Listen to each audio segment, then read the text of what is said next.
Albo wandered into some strange Morrison-esque areas when he came out defending his decision to plough ahead with the Stage 3 tax cuts.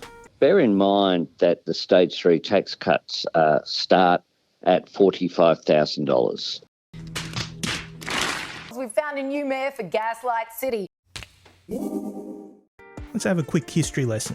The Stage 3 tax cuts form part of a bill that was put to the Senate by the Coalition back in 2019, under the optimistic title of Tax Relief so working Australians keep more of their money. The bill was intended to provide a reduction in personal income tax rates and was split into 3 stages. Stages 1 and 2 were fairly uncontroversial. Stage 1 boosted the low and middle income tax offset, which ended in 2022, and Stage 2 was largely designed to kick in once the low and middle income tax offset ended to compensate low and middle income earners for its withdrawal. Stage 3 though was the controversial one and involves changes to existing tax brackets. As of right now, we have 5 tax brackets, increasing the more you earn. When the Stage 3 tax cuts come into effect, that will be reduced to 4, putting everyone earning between $45,000 and $200,000 in the same bracket. The Stage 3 tax cuts were a bad idea back in 2019, and it needs to be said that way back then, the ALP weren't supportive of the Stage 3 tax cuts.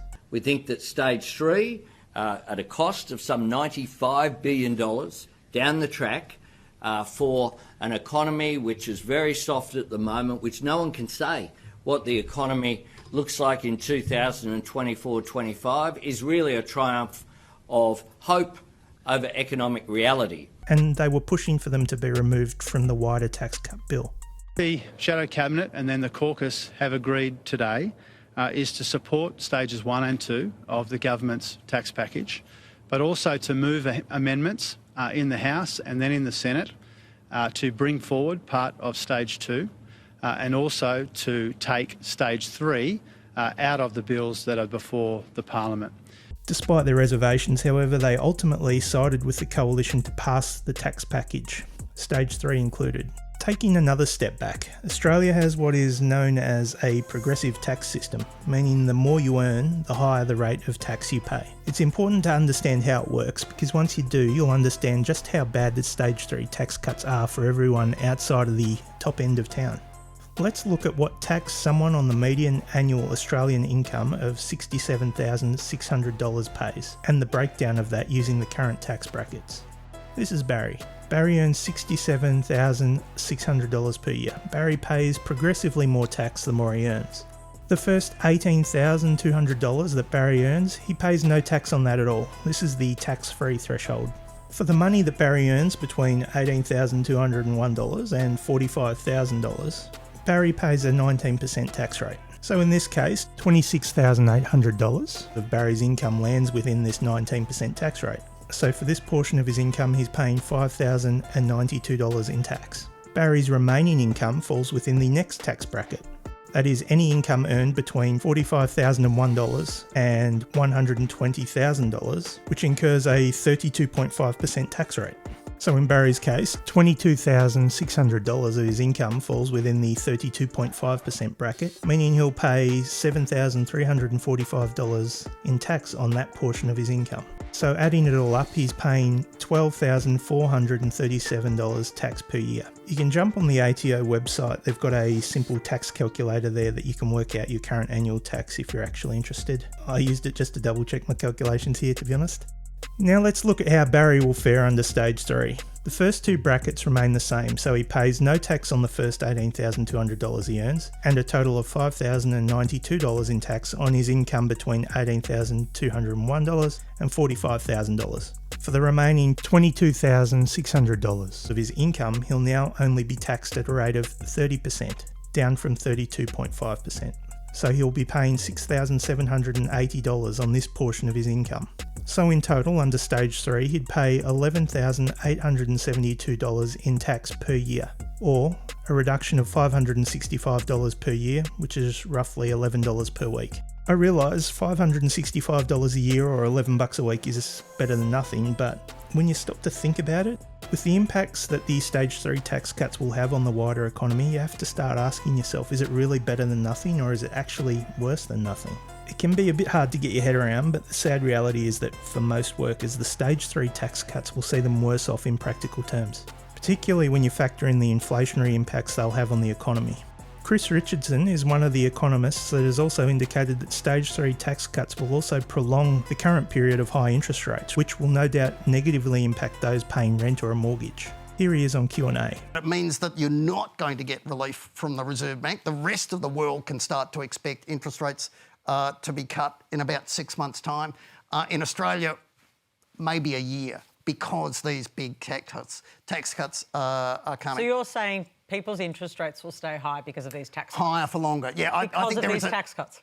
Because it's, as we were saying a moment ago, it's a question of how much money there is in the economy. What the Reserve Bank is doing is taking money out of the economy, stopping you spending, you know, in the hope that that slows inflation down. This is putting a large amount of money into the economy. It works the other way.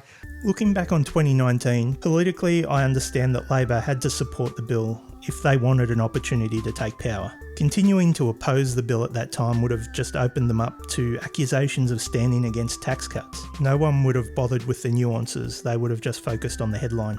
The Coalition were never going to entertain the idea of splitting the bill by removing the Stage 3 cuts from the package, and from their point of view it was the perfect wedge.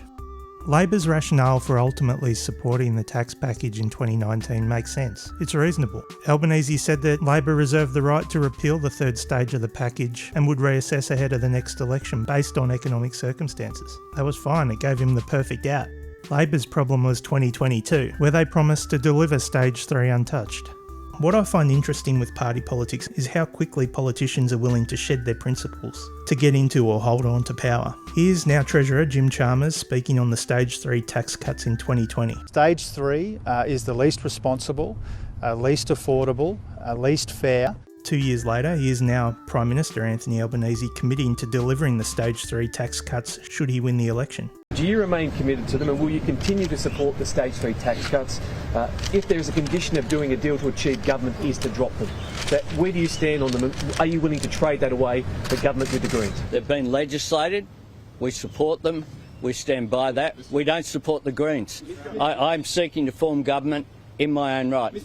I mean, we get it. The Coalition wedged the ALP when they bundled all these tax changes, including Stage 3, into a single bill in 2019. But that didn't mean that Labor had to go and wedge themselves ahead of the 2022 election by recommitting to Stage 3 tax cuts. And I know what people are going to say. If they didn't commit to Stage 3 tax cuts, they may have damaged their election chances. The Coalition would have used it against them, yada, yada, yada. Sure, maybe, but now we're in a situation where the ALP have to either continue to deliver another coalition policy they'd argued against and obviously thought was a bad idea, or backtrack on an election promise. For them now it's lose-lose. Lynn Morgaine, who's the CEO of Oxfam Australia, says there's one quick solution to addressing inequality. They absolutely must abolish the Stage 3 tax cuts. It is absolute lunacy that at a time when Australia cannot adequately house its own people or contribute our share to the global crisis, we are giving away money to the top end of town. That's Lynn Morgaine there. Why is the government so against abolishing these tax cuts, given the current economic situation and your acknowledgement of that? Well, I'll make a few points. The first is that the government's position hasn't changed. Bear in mind that the Stage 3 tax cuts start at $45,000. $45,000, if that's your annual income, you are certainly not wealthy. This whole reference to $45,000 really frustrates me. Sure, technically the Stage 3 tax cuts do kick in at $45,000, but someone on exactly $45,000 a year will get a tax reduction of exactly $0. The reality is these tax cuts deliver bugger all to low or middle income earners. In my opinion, the 2022 election commitment was a result of the small target strategy Labor ran at the election. It was far easier for them to just commit to coalition policy than it was to try and educate voters and argue against it, no matter how strong their case may have been. It seems to be fairly well accepted now that the Stage 3 tax cuts will be inflationary. It also seems fairly well accepted that low-income earners are arguably the ones impacted the most by high inflation. It's also clear that Stage 3 tax cuts will provide little, if any, benefit to low-income earners. When taken in conjunction with the cutting of the low to middle income tax offset, the Stage 3 tax cuts are a train wreck waiting to happen. If you're unclear as to who will benefit the most from the Stage 3 tax cuts, you just need to take a look at the costings from the Parliamentary Budget Office. Stage 3 tax cuts will cost the government $313 billion over 10 years. Around 50% of that cost will be going towards tax cuts for people earning over $180,000 per year. In comparison, just over 1% will go to those earning between $45,000 and $60,000 per year. 79% of the cost of the Stage 3 tax cuts will go toward people earning $120,000 or more per year. And it doesn't take a genius to see that the people benefiting the most are those earning $200,000 or more a year. To put it simply, bugger all will be spent on those that need it most. Given that they promised to proceed with Stage 3 tax cuts heading into the last election, Labor aren't going to scrap them. But here's the thing, they don't necessarily have to ditch the Stage 3 tax cuts to correct course. They just need to tweak them. And there are plenty of tweaks that could be done that would deliver tax cuts in a far more targeted way while costing far less. The Australian Institute have modelled 4 alternative Stage 3 scenarios focused on leaving median and average income earners better off, and the budget in much better shape overall. Dr. Greg Jericho is the chief economist at the Australia Institute, and he spoke about Stage 3 on The Drum last year, and he nailed it really. But the Stage 3 tax cut is this very poorly designed tax. It really doesn't do what it was supposed to do. It's pretty much just giving high income people a massive tax cut, not going to actually improve society. So really, if the government is looking for something to do, obviously don't get rid of it completely. That's probably politically untenable, but you can really change it, play around with it, deliver better tax cuts to those on low and middle income earners who have been smashed by cost of living rises, but also save money that either can pay down debt or actually provide services that really are crying out for support. What the government should do is actually deliver a better Stage 3, a Stage 3 that actually could give about 80% of voters a bigger tax cut and actually costs less than the Stage 3, because the Stage 3 is incredibly expensive, poorly targeted. They could actually say, yeah, we're delivering the Stage 3, we're delivering one, though, that is better. And if they were really smart, they could actually wedge Peter Dutton quite badly on this, but it does take a bit of ambition, and I have to say I haven't seen that yet, but certainly I'm going to, in the Australia Institute, we're certainly still pushing for it. Personally, I don't think Stage 3 made much sense in 2019, but putting that aside, a lot has changed since 2019. A government with the will to do so should be able to make a fairly compelling case for tweaks to the Stage 3 tax cuts in 2024, especially if those tweaks would be an improvement for the majority of the population. The Stage 3 tax cuts may have been a coalition invention, but boil it all down and Labor ended up both supporting them and then 3 years later further committing to their delivery in order to help them secure power. Well, Labor are in power now and they have a decision to make. Are they going to use that power and spend some political capital to make a positive change? Or are they just going to roll on with implementing another coalition policy? Stage 3 tax cuts have always been a ticking time bomb for Labor, and they just haven't quite figured out how to defuse them without blowing themselves up. Breaking news. Well, just as I was about to finish this one off, news broke that the government were considering options in terms of possibly tweaking Stage 3 or potentially adding to them, depending on which news outlet you believe. It's all still a bit of a mystery. Even more of a mystery, though, was the PM's statement on Kyle and Jackie O of all places. Our boss here, he's one of those over 250,000 a year types. And he's saying, oh, he heard a sniff this morning that he might be cut out of the tax cuts. And I said, nah, I don't think so. I'm pretty sure everyone's getting some sort of cut. What's the latest on that? Because you're having a meeting on the cost of living today, a crisis meeting. Well, it's not that. We're having a normal meeting. Oh. We had a meeting last week as well.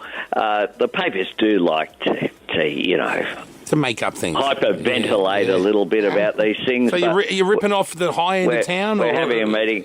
I support tax cuts, and everyone will be getting a tax cut. Those words may well come back to haunt him, as much as his constant recommitment to Stage 3 tax cuts are coming back to haunt him now.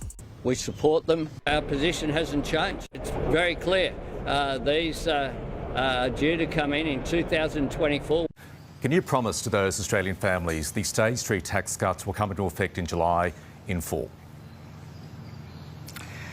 Well, we haven't changed our position on that, Michael. I know that there's ongoing debate about the impact of those tax cuts, but we support reducing tax can you promise, as you did before the election, the stage 3 tax cuts will come in full in July? Well, I've said we haven't changed our position. But can you promise, Prime Minister? Well, I've said I can't be clearer than that. We haven't changed our position. The government's position hasn't changed. It'll be interesting to see how this all plays out. There'll be many a Murdoch journo sharpening their pencils right now, ready to roll out the broken promises headlines. And I'm sure there'll be a few nervous ALP MPs if changes are made to stage 3 as well. Labor are finding themselves stuck between a rock and a hard place, and they've really only got themselves to blame at this point. I give Labor a pass for ultimately supporting the bill in 2019. They were right in letting that one through, just as they were right in opposing stage 3 at the time and trying to have it separated from the bill.